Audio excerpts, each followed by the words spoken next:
Hey, you're listening to the Matt Wano podcast, and the reason this podcast exists it's because I'm an ambitious person, right? And I want to do big things, and I want to contribute to the world, and I want to build businesses, have awesome relationships, and help other people have awesome businesses and awesome relationships, and growing their faith. This is something I'm really passionate about, and the position that I want to take with this podcast is one of this is not me kind of talking down at you and giving you advice from a fatherly perspective or a rich entrepreneur perspective. Look, at the time of this recording, I'm not making bank. You know, I still live with my parents, and I'm at the very maybe not very beginning, but uh, in the very early stages of I guess my life. I'm only 23 years old, and so this podcast is are for people who are sick and tired of comparing themselves to success or comparing themselves to people who have made it. Right? I'm telling you right now, I have not made it, and the point of this podcast is to walk side by side with you guys, the listeners, or in this case, the watchers, whatever you're consuming this content on. I want to walk side by side with you guys and take you on my journey of entrepreneurship and just life, and so that you guys can have someone who's in the dirt with you, someone who is learning along the way. And every lesson and failure that I have, I'm going to be sharing with you guys. So whatever doesn't work, you're going to hear about it. But whatever does work, you're going to hear about that as well. I'm super excited about this because, look, it's really cool to start documenting your progress sort of at the beginning. Like I started doing this about 3 years ago. I started a marketing agency, still doing that, and it would have been cool to document from there. But hey, look, better late than never. And what's cool is, look, I don't got $1 million business. I don't have a really nice house next to the beach. And so again, this is for those who are maybe you already are a successful entrepreneur and you want more motivation and perspective and tips and tricks that you might have not known from before. But if you're starting out or if you want to start a business or just figure out your calling in life, whatever that is, I want to be in the dirt with you guys. I want to be there to bring you on my journey, and I want to help you on your journey and to tell you that you're a human. I'm a human. I got imperfections. And I just want to be transparent with you guys and just I don't know, just go on this journey together. And I think that would be really, really cool. So again, this podcast is for people who are humans, who are just trying to make their lives better and contribute. And that's the biggest thing is your contribution to the world is something that everybody needs to take in consideration and work towards. Because if all you're thinking about is yourself and how people are or are not contributing to you, you're probably going to be just a little bit miserable. So this is the podcast. Really excited to get this going. Yeah. So today I wanted to talk a little bit about why comparing yourself to others and why self-comparison, it really sucks. And I really empathize with those of you who struggle with that, which is almost everybody. I want to empathize with that because it really, really sucks. It makes you feel like doo-doo. It makes you feel like you're not enough. It makes you feel like maybe it's not worth it, that you'll never be good enough, right? But I'm here to tell you that self-comparison is selfish. And I'm going to explain why in this podcast. Reason number one, self-comparison is selfish because the first word of self-comparison is self. All you are thinking about is how you stack up with others. All you're thinking about is how better or how much worse you are than other people, right? The thing about self-comparison, it doesn't just negatively impact your life in a sort of self-loathing kind of, oh, I suck, I'm not good enough sort of way. That's one way self-comparison really sucks. But the other way self-comparison really sucks too is saying, I'm better than these people. I'm more better. I have more money, blah, blah, blah. And that sucks because you're not being humble. You're not being coachable. You're not being teachable, right? Both sides of this equation, self-loathing and just self-aggrandizement, if I use that word correctly, are both symptoms of the same thing.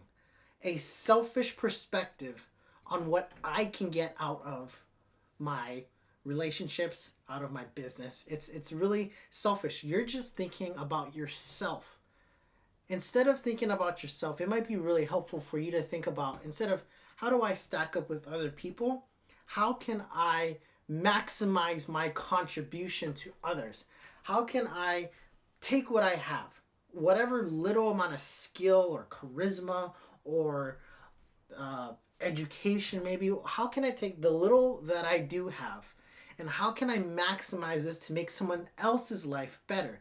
Because here's the thing, it's kind of like being greedy, right? If you're a greedy person, no amount of money, no amount of attention will satisfy your greed, because greed, by unofficial definition, is something that can't be satisfied. You can never satisfy your greed, right? Because greed in and of itself is something that just it's a bottomless pit where you can throw in money, you can throw in attention, you can throw in success, you can throw in attention or whatever, and those things are just going into a black hole, right? And same thing is true with comparing yourself to others.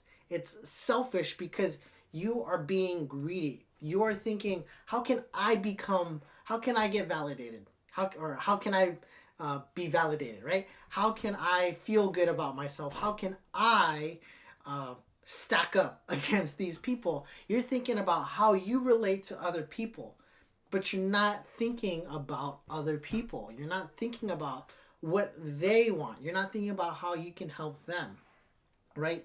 Because look, lucky for you, and whether or not it's lucky depends on your perspective, but this is my perspective. Lucky for you, nobody cares about you. Nobody cares how much money you have. Nobody cares how much success you have. Nobody cares if you drive a nice car. Nobody cares if you have a nice house. Nobody cares if you have a hot girlfriend or a stud boyfriend. Nobody cares. The only way that people care is when they look at you, when they look at your achievement or your lack of achievement, other people are seeing how that stacks up to them. Now, there's one of two responses you can take from realizing that people are selfish and people only care about themselves. There's one of two responses. It's one, oh, people don't care. Oh, man, all this work for nothing. Oh, people don't care about me and my accomplishments and blah, blah, blah. But look, I'm not trying to say that everybody hates you.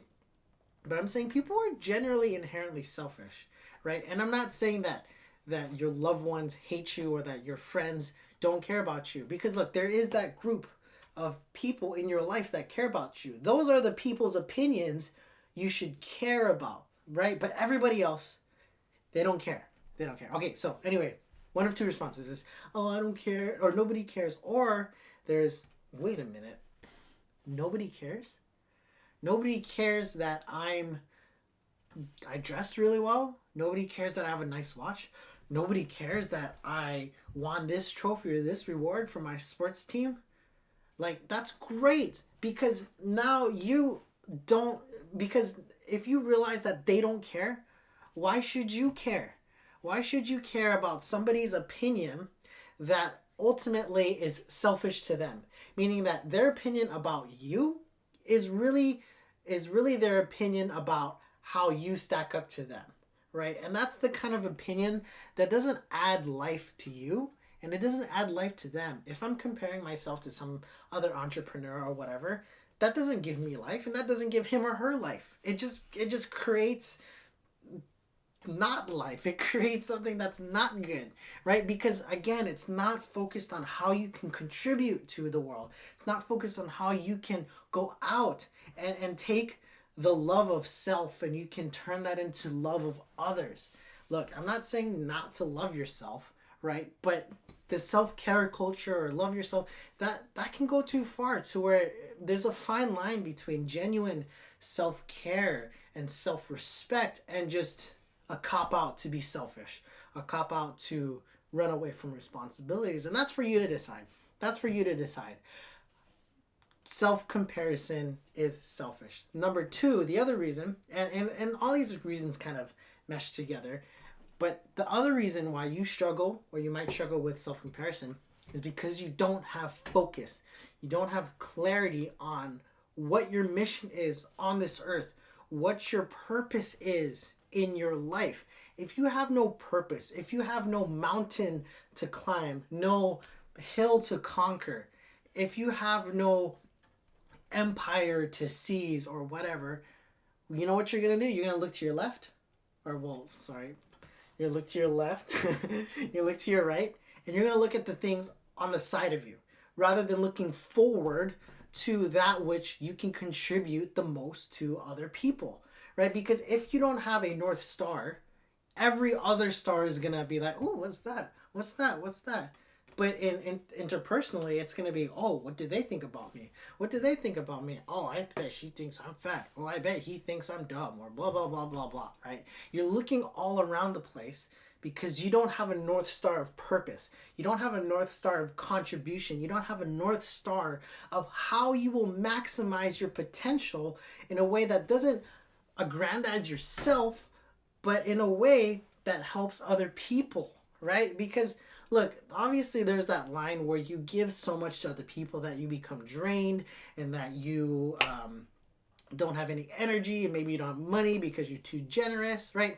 Look, that's a problem that can be a good problem. It means that you're giving more than you can take. And in that case, then you start talking about, okay, how do I set some good boundaries so that I can again maximize your contribution, right? The main mindset shift that you can take to crush your tendency to compare yourself to others is to think about how you can maximize your contribution to others around you without any expectation of getting anything back, right? I learned of this really cool concept about the king energy. There's this book called King, Warrior, Magician, Lover by Robert Moore, and he talks about the different archetypes of masculinity.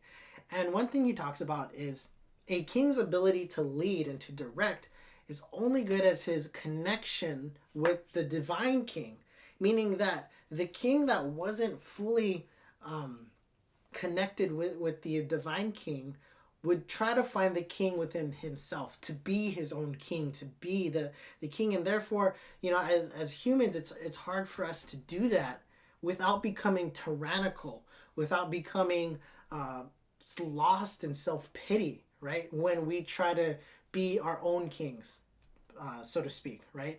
I'm not saying that you can't be a king or whatever, but the point here is that a king's ability or a queen's ability is only as good as your connection to the divine. Now, if you're not religious or if you don't believe in God, I happen to believe in God. You know, it's like the whole point is that you're thinking about something that's bigger than yourself. Being connected with the purpose, a calling, a mission that is beyond your sense of self, that goes beyond what other people think about you.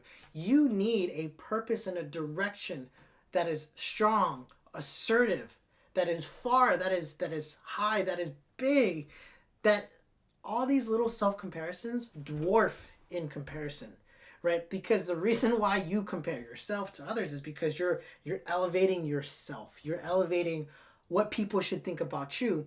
And when you're only thinking about yourself, you are leaving a lot of purpose. You're leaving a lot of contribution on the table, right? Again, like if all you think about is yourself, you're not thinking about how you're going to help, say, a business make money. You're not thinking about how you could help your friends go through a hard time. Obviously, you know, if your friend's going through a hard time, you probably will help them. But what I'm saying here is that part of your life, my suggestion for your life, I can't tell you how to live your life, but my suggestion is to cultivate the search. Cultivate your strengths and your competencies so that you can contribute to others and make other people's life better. And look, finding your life's purpose, your mission, your North Star, that doesn't happen overnight. It takes a lifetime. And look, I'm trying to figure that out myself. I believe I'm getting closer with each new identity that I try on, and that's a whole nother episode in itself. But, you know, throughout life, we try on different identities, right? For me, I used to do parkour and free running, which is basically doing flips and backflips on the streets and all that stuff. And that was an identity I wore. And because I had that identity, that was core to who I was. So when I would watch videos of, and at the time I was in middle school, like late elementary school to early high school, that was my phase. That was my identity, parkour and free running, which meant that anybody who threatened my identity, my sense of self at the time, say I saw a video of someone of a similar age doing tricks and flips and jumping these big building gaps that I'm too scared to jump, I would compare myself to them. And the reason I would compare myself to them is because that identity, parkour and free running, was core to me.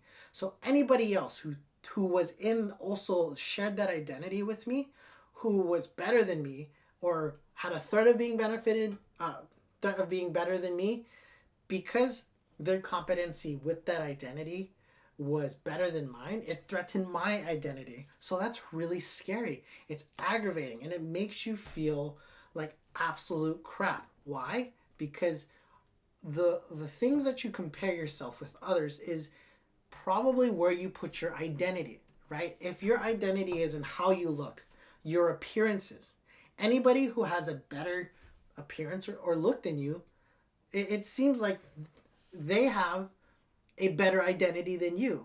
And there's nothing more threatening than seeing somebody whose identity is better than yours, right? So that's something you can kind of take and zoom out and look at your life from a bird's eye view or a God's eye view, and to see what things do you compare yourself? Do you compare yourself to others as far as how much money you make? Do you compare yourself to others as far as how you look? Maybe it's physical competency. Maybe someone's stronger, faster than you on the field, right? Maybe it's academic. Do people get better grades than you? Pay attention to what specifically causes you to feel insecure.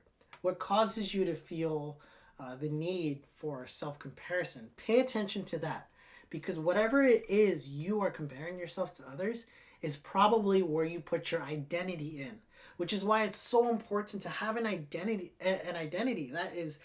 that goes beyond how you stack up with others, right? Because if your identity is contribution, right? If, let's say, Tony Robbins, for example, I'm not saying this is his identity, but one of his North Stars, one of his missions is to eradicate hunger in the US, is to feed, I think it was like 1 million or 1 billion families or something like that, right?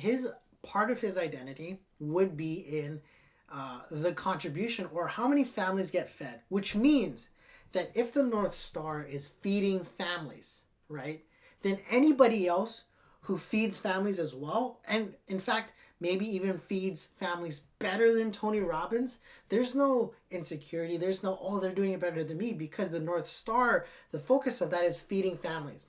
And as long as other people are feeding families, Tony Robbins doesn't have to feel threatened. In fact, he can feel enlivened by the fact that other people are feeding families, right? And so for me, one of my current goals right now is to again, maximize my contribution to viewers like you, right? and listeners that are listening to this, right? To where, obviously this is the kind of thing you can monetize. You can monetize videos, you can monetize podcasts, you can monetize blogs. If I'm just focusing on the contribution I get to myself through content, then other people who make more money from content suddenly become a threat to me. But if my North Star is contributing and making the lives of my listeners and viewers better, other people who can do that for you too becomes a cause for celebration and not self-comparison. If anything, the self-comparison is, wow, you're doing this better than me. What can I learn from you? Oh, you're doing this in a different way that reaches people in a unique fashion. How can I learn from you? It's not, oh, you're making more money than me. Well, I don't want anything to do. Oh, you're getting more views and podcasts, whatever. I don't want anything, right? Because if I'm just thinking about what I look like, what I'm getting, then these people become a threat. But again, if that North Star is contributing to your life, anybody else who's making more money, contributing more, has a bigger platform, that's not a threat anymore because it's a cause for celebration. That you guys are getting more uh, knowledge, more encouragement, more motivation. So think about why you're comparing yourself to others. Think about where you put your identity in. Is your identity in what others think about you?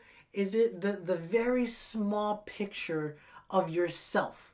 Or is it that big North Star that has so much more potential for doing good?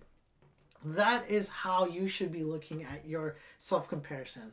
I think the worst way to look at self comparison is to say, I'm good enough. I'm just good enough, right? But sometimes you're not good enough. And I'm not saying you as a person, as a human, as your rights or whatever. That's not what I'm saying. But think about the things that you truly are not good enough at. Because chances are, if you have these feelings of I'm not good enough, there's probably a good chance there's something you're not good enough in, right? I like look at this right now, right? This is not the best setup. This is not even my camera, right? I'm not using my own camera. This laptop does work. But what I am saying is that if you have these feelings of I'm not good enough, chances are there is something that is not good enough. But to take it one layer deeper, you probably just have a unrealistic standard, and you probably your version of good enough is not in line with what actually is good enough. Because for a lot of people, to be good enough is to be perfect or to be near perfect. Good enough means that you're doing the bare minimum it takes to get something done. That's good enough. Being perfect and having the best camera setup and the best microphone setup or whatever, a content plan, that's not good enough. That's perfection. That's ideal. People think to be good enough is to be idealistic or to be in the ideal, but that's not it. One, if you don't feel like you're good enough, it's one that your version of good enough is actually not actually what's good enough. Your version of good enough is ideal. Your version of good enough is perfection. Look, just get your definitions right. Good enough is the bare minimum of what you need. Because look, the camera that I'm using right now is not even my camera. It's a nice camera, but it's not even mine, right? I was fully prepared to just use my phone and my phone microphone, right? Like, there's so much things that could be better about this podcast. So much things that could be better about everything. So when you don't feel like you're good enough, one, just be realistic. What truly is good enough? Is your good enough actually perfection in disguise? And number two, if you don't feel like you're good enough, you probably are because you probably can meet those minimum standards. But two, maybe you legitimately are not good enough. And if you legitimately are not good enough, embrace that reality and just like work on it. Work on it. The way you become better is by starting where you are, meaning saying, okay, this is where I'm at. I suck at this, and this, and here's where I need to go, and here's what I need to do to get to that point, right? If you want, I don't feel good enough, to turn into something empowering, lean into that and say, okay, what specifically am I not good enough at? What specifically am I insecure about? And what do I need to do to get better? Because what I see on Instagram to remedy this feeling of not being good enough is to say, but you are good enough. You are enough. Look, maybe you're not good enough. The reason why I'm not making $1 million right now is because I don't have the competency, the confidence, the foresight, the perspective, the systems in order to have $1 million income. And I can either let that reality bog me down and, oh no, I'm not good enough to make $1 million. Or I can say, okay, well, first I need to raise my competency. Maybe I should read more books. I should raise my work ethic. Okay, I'm going to work more, right? That feeling of not being good enough can be so intensely empowering when you can take the responsibility of not being good enough and to own that responsibility. Because the way that we absolve this responsibility is to say, oh, I'm not good enough because my parents won't let me film, or my parents won't let me break dance, or my parents blah, blah, blah, blah, or my girlfriend this, my girlfriend that, or my boyfriend this, my boyfriend that, right? If you take away your responsibility, you are necessarily taking away your power to change, right? Like Uncle Ben said, with great power comes great responsibility. But the reverse is true too, because if you take on the weight of responsibility, you open up the floodgates for yourself to become powerful. Just because you take responsibility doesn't mean automatically that you're powerful, but you have the key to power. The key to power, the key to competency, the key to being confident is taking responsibility for everything you're not good at, is not letting other people tell you that it's not your fault. Look, on that thought, maybe it isn't your fault, but it's still your responsibility. And don't be dumb about it, okay? Don't feel responsible for things you literally can't control, right? You can't control everything. But the point I'm just trying to make here is that if you don't feel good enough, number one, maybe you are good enough, but you don't realize it. That's number one. But two, maybe you genuinely are not good enough. So take responsibility of that fact and get better. Don't look at yourself in the mirror and say, I'm good enough, I'm good enough, I'm good enough. No, say, I'm not good enough. Here's what I'm going to do about it, right? Instead of making self-defeating statements, ask empowering questions. Meaning, instead of saying, I can't, ask yourself, how can I? Instead of saying, that's too difficult, ask yourself, how can I be better? Or how can I make it easier, right? Ask empowering questions. Don't make self-defeating statements. And that's one of the tools that you can use when you feel incompetent, when you feel like other people are better than you. So, just to recap, if you struggle, and you probably do, if you struggle with self-comparison, it's probably because you don't have a North Star, you don't have a bigger purpose of what it is you want out of life. You don't have a big enough plan for contribution to the world. Number two is you're being selfish. You're constantly thinking about me, me, me, me, me. What do people think about me? Am I better than this person, or am I worse than this person? It's all about you, right? If you're comparing yourself all the time, you're probably just thinking about yourself. That's the brutal truth, right?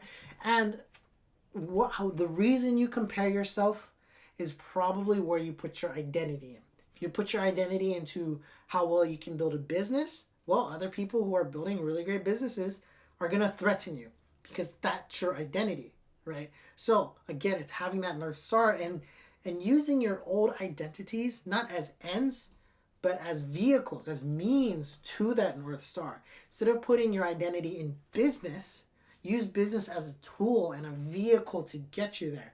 Maybe you have a sewing company. Maybe it's a podcast. Maybe you lead a small Bible study or a small group, or maybe you're a captain of a team. Think of these things not as your endpoint identity, but as powerful vehicles that you can use to maximize your contribution to others. And if you don't feel good enough, chances are your idea of good enough is just way too high, in which case get realistic. Or maybe you genuinely aren't good enough, in which case get responsibility. Get realistic or get responsibility. Ideally, you get both. That's the podcast. I hope you liked it. I hope you can find your North Star. And again, that takes time.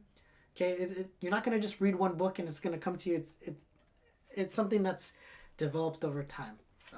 If you could leave a rate and a review, that'd be really helpful. And see you in the next one.